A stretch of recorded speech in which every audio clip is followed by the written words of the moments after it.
ये share screen ಅಂತ ಇದೆಯಾ ಸ್ಕ್ರೀನ್ ಶೇರ್ ಮಾಡ್ರೆ ಗೊತ್ತಾಗುತ್ತೆ.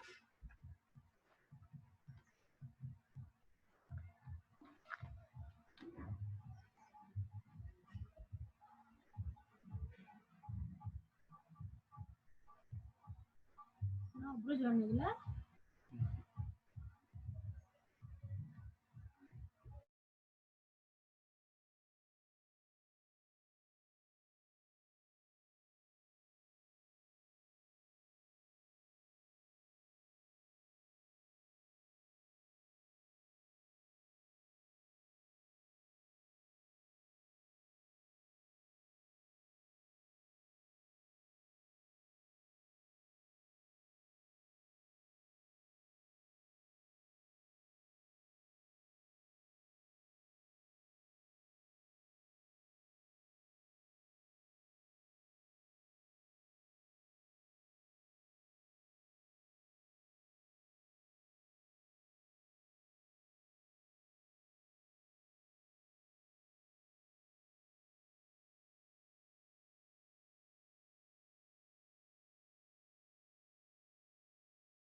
Good morning, students.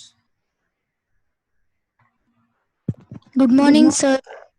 Okay, screen is visible to you guys? Yes, sir. Yes, sir. Okay. I'll wait for another 1 minute. If anybody wants to join, some more requests are coming. After that, I'll start.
Okay, let's start with the next topic.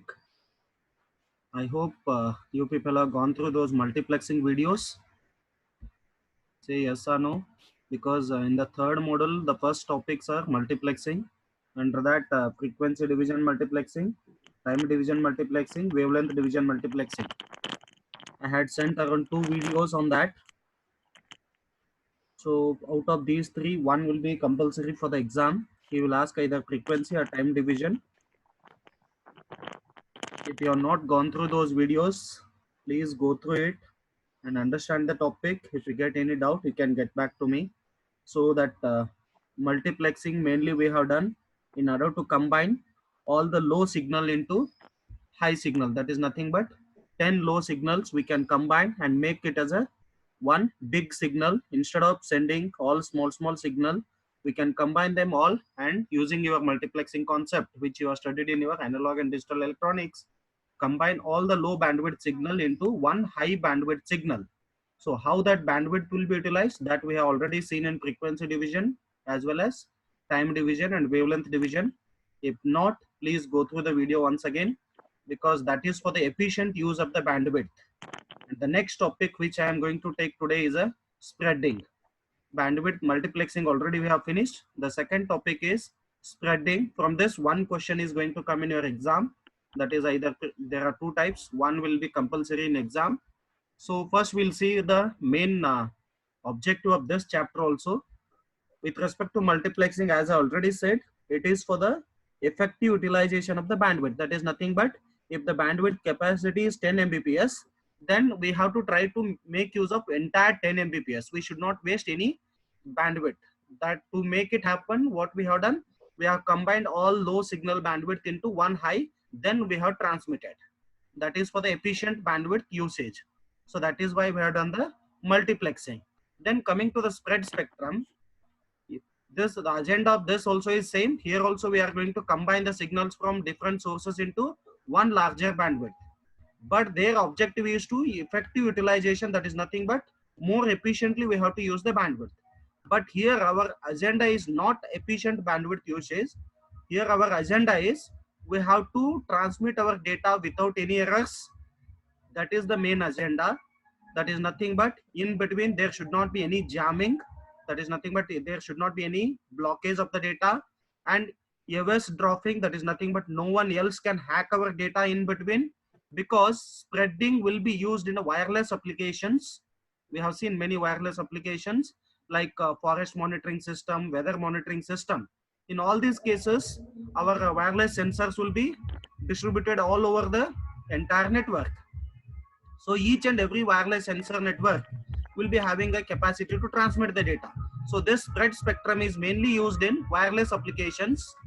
So the agenda here is not the effective usage of bandwidth. The agenda here is nobody else can misuse our data in between, and data should not get jam in between. So here also we combine data from multiple source and we make it single. But the main agenda is to protect our data from the dropping and protect our data from jamming. To achieve these goals, spread spectrum technique can be used. But if you are using spread spectrum, it will add a redundancy. So for the better understanding, we'll see one analogy. Assume that you have purchased one costly and delicate gift for your friend who is located in other city, not in your same city. Who is located, for example, you people are in Belgium, and the friend whom you want to give a gift, he is staying in Bangalore. So you have purchased very costly and delicate gift. So if you want to send that gift, you will take a utmost care while doing the packing. How you will do the packing? First you will take one box, then you may put thermocol and to cover that. Then under that some papers you will put, then you will put the item, and then you will pack it. Whatever the thermocol and paper you are putting, so that we call it as a redundancy, extra thing we are adding. Our main agenda is we are protecting our item. That is nothing but, with respect to network, we are protecting our data. That is with the help to avoid somebody else cannot take our data in between, and data should not get stuck in between. But to do that, what we are doing proper packing. So If you are doing that proper packing, some redundancy will come and add in this. So this is a bonus for us, not bonus. In fact, it is a problem for us. But still, in order to get our data, what you can call better way, we need to handle the redundancy. Redundancy is nothing but whatever the thermocol papers you put to protect your gift. So that is called as redundancy. But the main agenda of using this is to save our data from somebody else and to save our data getting stuck in the traffic. So that is the main agenda of going to the spread spectrum. When coming to the spread spectrum, here what we will do, assume that no, whatever the signal you are transmitting, the signal bandwidth, if it is 1 Mbps, then if you want to transmit that 1 Mbps data perfectly without any problem, then that 1 Mbps data has to be transmitted over a 5 Mbps line. That is nothing but small item we are putting in a big box so that data will be safe. It is like a delicate and costly gift you are protecting in a box with a thermocol, papers, everything. Here also, the small signals we are combining and we are putting it in a big bandwidth. That is nothing but the signal bandwidth will be very less, but to transmit that signal bandwidth, we are going to put that under a larger bandwidth. If the signal bandwidth is 1 Mbps, we are going to put that 1 Mbps data in a 5 Mbps line, so that signal will get transmit without any problem, so that there will be no jamming, because we have done the proper packing. In fact, no dropping also in between the system. Got the definition? What do you mean by spread spectrum? Say yes or no, guys. I hope you are listening. Yes, sir. Yes, sir. Clear with the spectrum definition? Yes, sir. Okay, then we'll go to the types. Out of these two, one will be the compulsory question for you guys: frequency hopping spread spectrum and direct sequence spread spectrum. So we'll see the first one, that is frequency. Before going to that, some more points, that is with respect to the theoretical. A signal that occupies the bandwidth of B is spread out to occupy the bandwidth of BSS. As I already said, assume that I said 1 Mbps bandwidth we are going to transmit as a within a line of 5 Mbps. So if your signal bandwidth is B, then you are going to transmit that signal in a BSS. So this is 1 Mbps, this is 5 Mbps. If the line capacity is 5 BSS and your signal capacity is B, then according to the definition of spread spectrum, always BSS should be greater than B, because the signal bandwidth should be less than the bandwidth of the transmission line. Then only the spread spectrum can be used. So the condition here is BSS is always going to be greater than B. So in future also in all the diagram I will be using these terms. B means signal bandwidth which we are intending to transmit. BSS means this is a channel bandwidth where we want to transmit. As I already said, according to the definition, bandwidth of the channel should be more than the signal so that the proper data delivery will happen. So that's why BSS should be always greater than B. All signals are spread to occupy the same bandwidth of BSS. So how many signals you are combining, all should get transmit within a BSS, but make sure the combined bandwidth of all the signals should be less than BSS. Signals are spread with a different codes that they can be spreaded at the receiver. We'll see what I mean by codes in the next slide. Signals can be spread in the frequency domain or in the time domain. When either you can use time domain or you can use frequency domain. We are using frequency domain in the next class. Next slide. So coming to the next slide, this is the actual scenario how we do the spread, spread spectrum, how we do the spreading. This is our actual signal which we are intending to transmit. Then it will go through the spreading process. As I already said, spreading process is nothing but we are increasing the bandwidth. The bandwidth of this signal is B. So in order to transmit this, the bandwidth should be increased. To increase that bandwidth, the process of spreading will be happening here with the help of spreading code. We will see what is this spreading code in the next slide. But as of now, this is the overall process I am telling. So the process signal bandwidth is B. If we pass this signal through the spreading process, then the bandwidth will get increased to BSS. That is nothing but BSS is greater than B. We have increased the bandwidth of this particular signal, so that signal will get transmit without any errors. So how this bandwidth will get converted from B to BSS? is the process. That is a detailed analogy. We'll see later. But the overall process is the spreading process converts the bandwidth from B to BSS. When it passes from B to BSS with the help of spreading process, it will always make sure BSS is greater than P. We'll see the next detailed diagram. This is the original signal which we have taken as a B. Then it will, in place of modulator, we can consider this as a spreading process. There I have used spreading code. That spreading code will come from this pseudo random code generator. We will see what is this pseudo random code generator. First I'll go to the next slide, then we'll come back. Just assume that this is a one signal which we are transmitting. This is an analog signal, you can assume. So first 3 bits we have. In place of pseudo random code generator, this you check, because this is representing pseudo random generator. One example I am having here, that is 101. For 101 data, I am selecting the bandwidth of 700 kilohertz. Whenever a data comes as a 101, this pseudo random selector is what it is doing. It is selecting 700 kilohertz. If the data is 111, then it is going to select 900 kilohertz. If the data is 001, it is going to select 300 kilohertz. That is nothing but for each and every data, different kind of bandwidth. That bandwidth will be always more than what it had earlier. So that is what here, this pseudo random, first check the code what you are transmitting, a signal. Based on that signal, it will select the suitable bandwidth for that. In what bandwidth it will get transmit effectively. So that will be decided by your pseudo random code generator. Understand this properly. What is the use of pseudo random code generator? It will check the signal what you are transmitting. Then based on that signal, it will check the suitable bandwidth from this table. This is a frequency table. We will be having n number of frequencies here.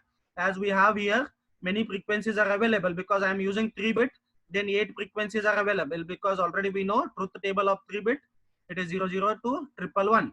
So 3-bit if you are using, 8 frequencies will be available.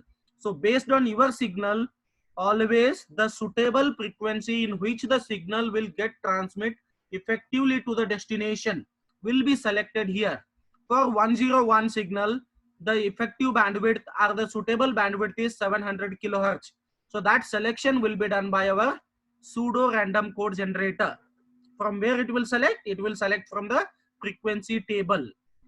Then once it select the frequency, it will give it to the frequency synthesizer. It will combine that frequency and give it to the modulator. Then modulator will increase the bandwidth and it will give it to the spread signal. Now assume that the original signal bandwidth was 200 kilohertz. Then after passing through this pseudo random code generator, the frequency will get converted into 700 kilohertz. Because for 101, 700 we have selected, and then it will come here, modulator will add it, and then the signal bandwidth will get increased. So that is what we have done. First hop frequency for 101 signal, he is selecting this. For 111, he is going to select 900. It is for the 3-bit. If you are using 4-bit, then how many combinations will be there? 16 combinations will be there. If you are using 5-bit, then 32 combinations will be there. So for 3-bit data, we have 8 combinations of frequency. If you are having 2 bits, then 4 combination of frequency will be there. So, but the pseudo random code generator will select a suitable frequency in which your data will get transmit perfectly. That is nothing but always whatever the frequency it is going to select here, it should be more than the frequency of original signal. So that is the main agenda of using this pseudo random code generator. Then once you select this, then it will be given to the frequency synthesizer. It will synthesize it and it will give it to the modulator. Then modulator will give it to the give it as a output. This will be our BSS. BSS will be always greater than original signal. Why this entire process is done? To convert our B to BSS, because our bandwidth is always more than the original one. Now once you get the higher bandwidth, it is easy to transmit over the data. So that is why we have done this frequency hopping spread spectrum. Are you clear with the process, how the entire spread spectrum works? Yes, sir. Yes, sir. Okay, then coming to the cycle 1 and cycle 2, one more diagram I have here. This is a continuation of the same topic. Cycle 1 is nothing but this entire thing we call it as one cycle. then the same set of signal or different set of signal may repeat in the next cycle. So this is for the one cycle. Then the same thing may be there for the second cycle, third cycle, n number of cycles will be there in our signal. So that is what how we can represent in the signal format. This is for the signal 1. So already I said for 101, what is the value we have selected? 700 kilohertz. For 111, 900 kilohertz. See here. For first one, what we have selected? For the first set of values, 700 is selected. For the second set of values, 900 is selected. For the third is selected 300. For the fourth, 200, like this. For all the data, what we had in the input, we have selected some data. So this is for the cycle 1. The same thing will happen for the cycle 2 also again. Cycle 2 data will be different. In cycle 2 also, again, they are selecting 700 kilo for the first fit, and then 900 for the second one, third one, fourth one, like this.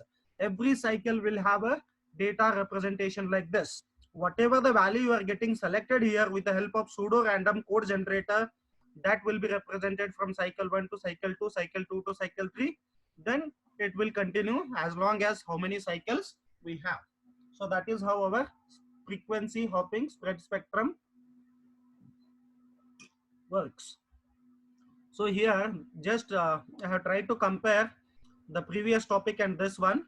The previous topic was frequency division multiplexing. Already I said there our agenda was to combine multiple signal into a single signal to make use of the bandwidth effectively. That is nothing but we want to use entire bandwidth without wasting. There our agenda was efficient usage of the bandwidth, but here our agenda is not efficient usage of bandwidth.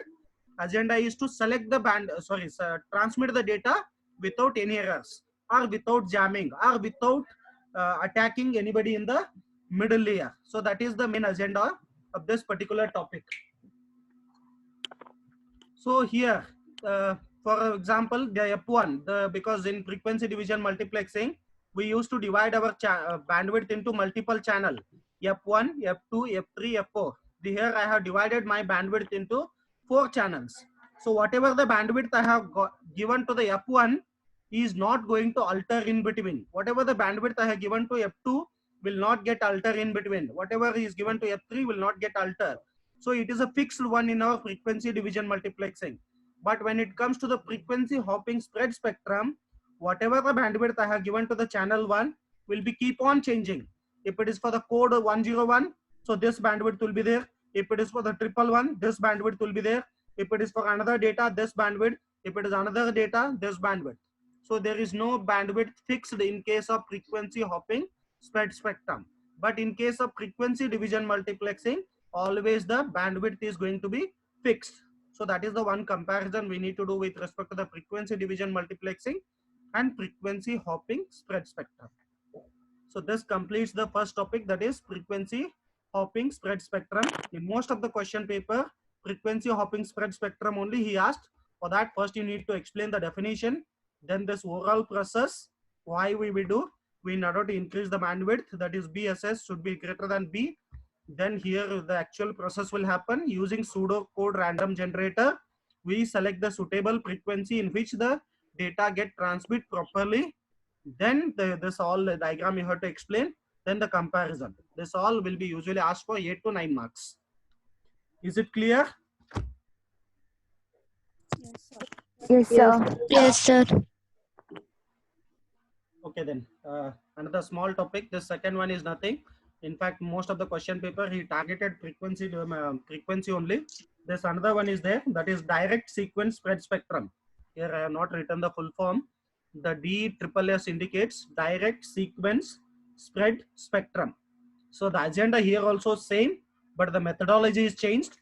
Frequency hopping spread spectrum is for the analog data, but this direct sequence spread spectrum is for the digital data. The main difference between these two are, the first one is for the analog data and this is for the digital data. Here also the agenda is same. Original signal will pass through the modulator and then it will get converted into a spread signal. That is nothing but bandwidth will get increased with the help of chip generator. There it was with the help of code generator, but here it is with the help of chips generator. We'll see what is the chip. This is the overall process. See here, assume that no, this is our original data 101. So 1 means high, 0 means low, that is negative. 1 means you draw it up and 0 means draw low down, and again. So we are trying to transmit the data 101. Then the spreading code, this will be given by this particular chips generator. Spreading code will be added by chips generator. He has given 10110. So this is for the 1 representation. He has given this much of data. 1 means positive, 1 means positive, 0 means negative, 11, like this it is there. So if you want to get the spread signal after applying the chips generator, you have to do the XNOR operation. XNOR. Don't get confused, not XOR, XNOR, XNOR. XNOR operation truth table. I hope you people know what is the XNOR truth table. Can anybody tell me? Truth table of XNOR. 1 means 0 means 1 or 0.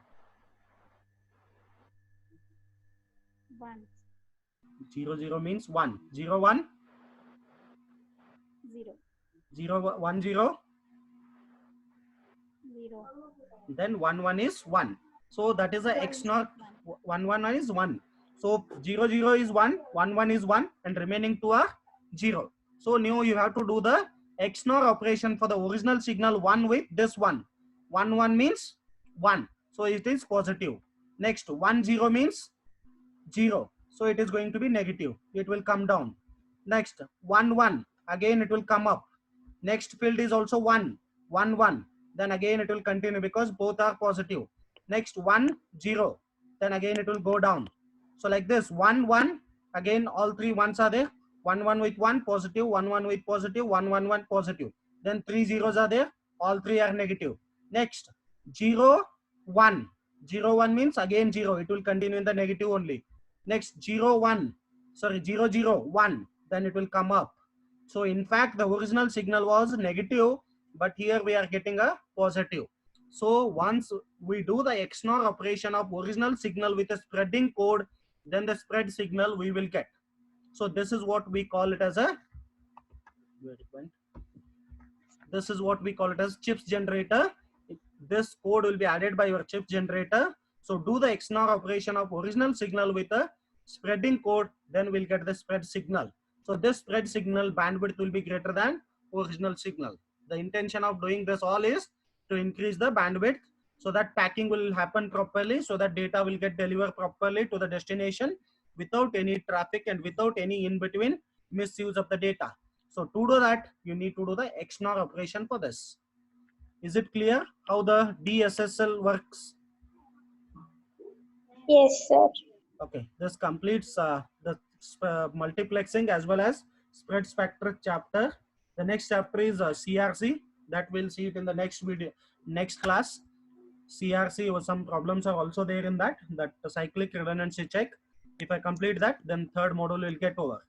But if you are not watched the frequency division multiplexing and time division multiplexing videos, kindly go and watch those two videos, because whatever the topic in third module I have given, there are two videos, and this class, it all together compulsorily will get 2 questions, 2 bits of question in exam. So study well. Okay, any other doubts with respect to these 2 topics, today's topic? No, sir. No, sir. No, sir. Okay, then thank you. We'll meet tomorrow again. Yes, sir.